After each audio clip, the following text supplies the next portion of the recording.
Welcome to our YouTube channel.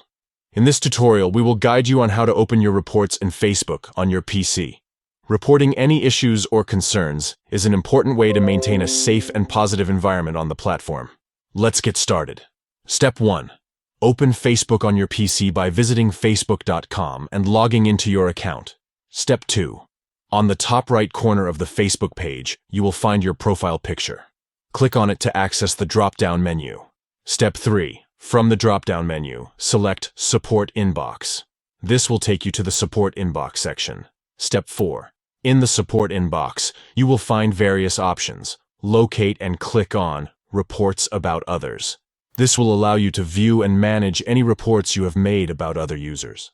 Now you can easily access and review your reports, ensuring that Facebook remains a safe and positive platform for everyone. We hope you found this tutorial helpful. If you have any questions or need further assistance, feel free to leave a comment below.